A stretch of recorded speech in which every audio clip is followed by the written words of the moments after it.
Assim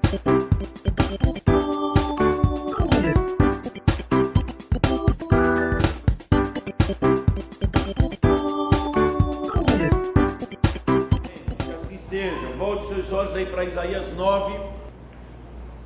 Isaías capítulo 9, versos 6 e 7. Ele diz assim: porque um menino nos nasceu, um filho se nos deu, o governo está sobre os seus ombros, e o seu nome será Maravilhoso Conselheiro, Deus Forte, Pai da Eternidade, Príncipe da Paz, para que se aumente o seu governo e venha a paz sem fim sobre o trono de Davi e sobre o seu reino, para o estabelecer e o firmar mediante o juízo e a justiça desde agora e para sempre, porque o zelo do Senhor dos Exércitos fará isto.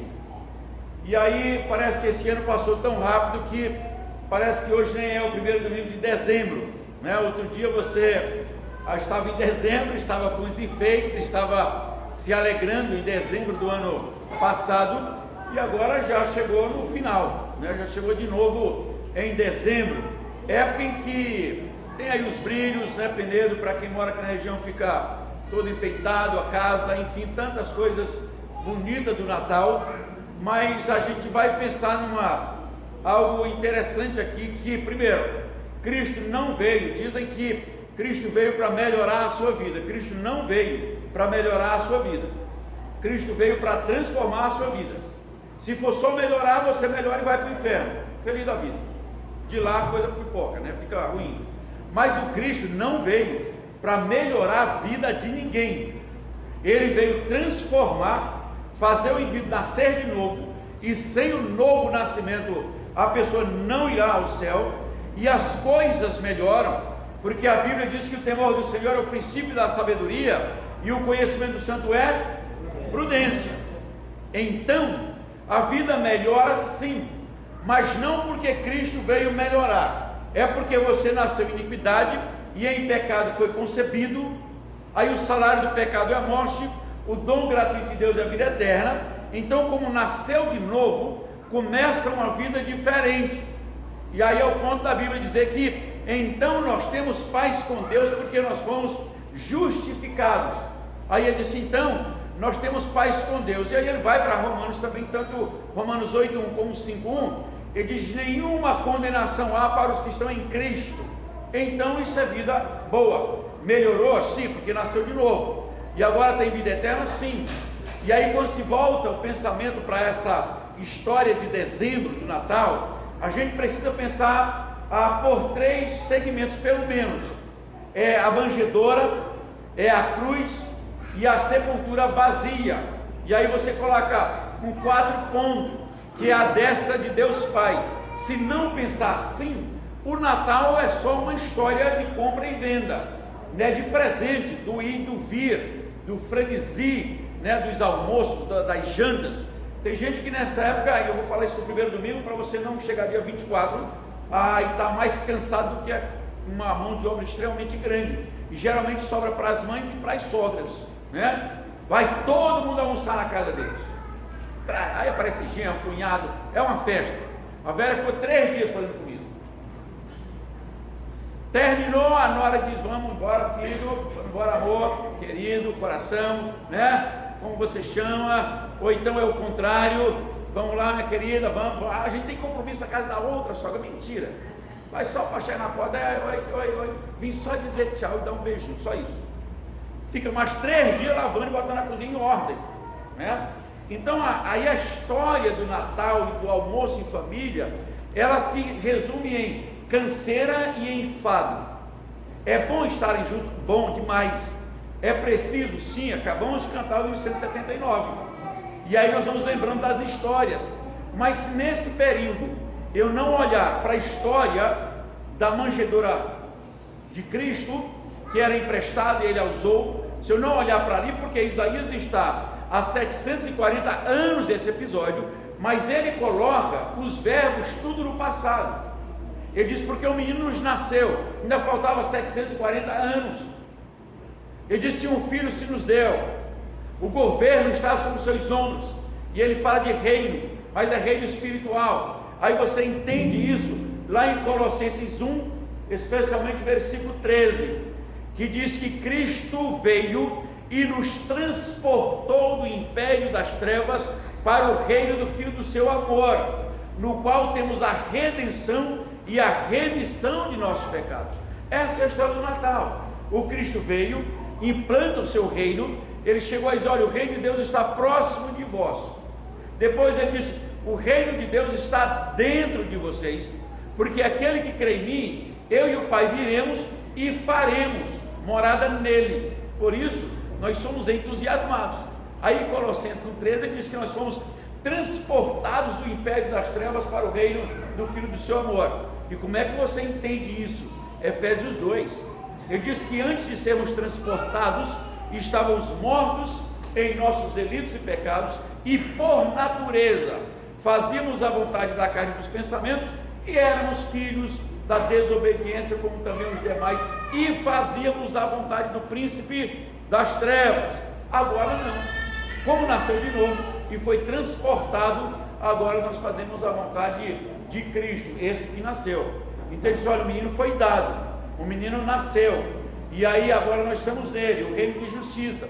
Quando você vai para Isaías 53, de novo, ele coloca os verbos no passado, para dizer: todos nós andávamos desgarrados como ovelhas que não tínhamos pastor, mas ele, Cristo, fez cair sobre ele a nossa iniquidade, e pelas suas pisaduras nós fomos sarados. O castigo que nos traz a paz estava sobre ele. Isso ainda faltando uns 740 anos para isso acontecer. E aí tanto Isaías 9 como Isaías 53, ele coloca como já tivesse acontecido. Sabe por quê? Porque as promessas de Deus é fato consumado. Ela não demora, ela acontece. Por isso que Cristo disse: olha, eu vou e volto. Enquanto ele não volta, a igreja continua cantando, crescendo em graça e conhecimento, enfrentando as lutas, dificuldades, provações, adversidades, porque é uma questão de tempo que Cristo virá. Tanto é que ele já diz em Colossenses que o reino já foi estabelecido. Então Cristo voltará. Quando? Não sei. Que dia? Também não sei. Mas o fato é que o dezembro passa pela sepultura e depois passa pela cruz, que não era dele, era nossa. E aí ele diz que na cruz fez cair sobre ele os nossos pecados, e por isso, por essas pisaduras de Cristo, ele disse: nós fomos sarados, porque ele levou sobre si o castigo que nos traz a paz. Aí, para você entender essa história do castigo que nos traz a paz, decore lá Romanos 5:1 e Romanos também 8:1, mas vamos também colocar Romanos 3:23 e 6:23, que diz que o salário do pecado é a morte, mas o dom gratuito de Deus é a vida eterna em Cristo Jesus.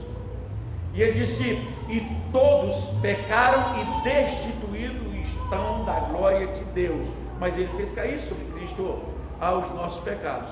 E então, quando você chega na cruz, você encontra uma cruz que hoje está vazia, porque o Cristo ressuscitou. E aí você dá mais um passo e chega numa sepultura vazia. E aí você caminha um pouco mais e vê, principalmente em Atos 1, quando Cristo é assunto aos céus, e aí os apóstolos estão olhando, e aí de repente chega dois, provavelmente anjos, ficam ao lado deles e perguntam a varões Galileu: por que vocês estão olhando para o alto? Porque esse mesmo Cristo que vocês estão vendo subir, ele voltará, ele virá. E aí vem aquela expressão de Atos que vocês devem ficar em Jerusalém até que do alto fosse revestido de poder. E aí ser testemunha de Cristo em Jerusalém, Judeia, Samaria e até Resende, que eram os confins do mundo, olhando de lá para cá. E aí a igreja está hoje aqui. E aí a igreja progride, mas ela jamais poderá esquecer da realidade da manjedoura, da cruz, sepulcro vazio e a volta de Cristo. Hoje é um esforço muito grande para você ir à igreja e se sentir bem, ficar feliz, que a igreja é para isso. Não. Cristo fala que no mundo nós teríamos aflições, mas tem de bom ânimo. Hoje eu estava falando com alguém sobre uma expressão que aparece no Salmo 103, que diz: servir ao Senhor com alegria. Há uma dificuldade, Como servir ao Senhor com alegria? Se a vida aqui está complicada, e 1 João 5,19 diz que sabemos que nós somos de Deus e que o mundo... E você está onde? No mundo. Mas esse mundo que jaz do maligno, como é que você vai ter alegria? Se a coisa está indo de mal a pior. Tem uma expressão lá em Esdras e Neemias, quando o povo vai reorganizar o templo, a história da Páscoa, o sacerdócio, o coral, construir os muros, e aí eles vão ter o dia da ação de graças, e aí o povo começa a chorar e começa a lamentar, e aí vem Neemias e diz assim: não choreis, não lamenteis, porque esse dia é um dia de alegria. Por quê? Com exceção do que eu falei de manhã, quem lembra o resto? Público bom para eu falar sobre isso. Porque a alegria do Senhor é a nossa força. Então, neste mundo que jaz no maligno, se serve o Senhor com alegria, porque a alegria do Senhor é a nossa força. Ele nos dá disposição para servir, porque o mundo jaz no maligno. Então, se olharmos para esse mundo pelo prisma da situação, não há justiça, não há misericórdia, não há bondade, não há alegria, só há lamento, como narra Jeremias, principalmente em Lamentações. No entanto, neste mundo, a alegria do Senhor é a nossa força. Por isso, o Salmo 133, ele diz como é que é bom a igreja viver em união, sabe? E aí ele diz assim: ali ordena o Senhor, e a bênção e bênção para sempre. E aí ele fala que é como quando olha para o monte do Hermon, que um dia ou outro está seco e depois vem a chuva, e ele diz que a vida é vida para sempre. Então que Deus nos abençoe, que nesse início de Natal, aí, primeiro domingo que nós estamos vivendo hoje, que não se preocupe só com as festas natalinas, com os presentes natalinos, mas que a gente volte os olhos para a realidade de uma manjedoura, volte os olhos para a realidade de uma cruz, volte os olhos para a realidade da ressurreição de Cristo, volte os olhos para o Cristo que foi assunto aos céus, volte os olhos para o Cristo que está à direita de Deus Pai, de onde intercede por nós, de onde virá para buscar a sua igreja, e você faz parte da igreja do Senhor, não só desta comunidade, mas do povo de Deus que adora a Deus em espírito e em verdade em todo o mundo. E aí a igreja está pronta para subir, ou para ir com o Senhor, como diz a Tessalonicenses, você vai ao encontro do Senhor dos ares e estará para sempre com o Senhor. Enquanto aqui há trabalho, há luta, há suor, há dificuldade, há aprovação, no entanto, a alegria do Senhor é a nossa força. Que Deus nos abençoe. Amém. Vamos orar. Pai Celeste, nós pedimos mais uma vez a bênção do Senhor sobre a nossa vida, a bênção do entendimento, a bênção da compreensão, a bênção da alegria, porque um dos frutos do Espírito é a alegria, e nós nos alegramos no Senhor e te servimos em espírito e em verdade, e com alegria, principalmente do ajuntamento da igreja, para te adorar em espírito e em verdade. Fica conosco, continue falando ao nosso coração agora em nossas salas de aula, e que este aprendizado nas salas permaneça em nosso coração, em nome de Jesus. Amém.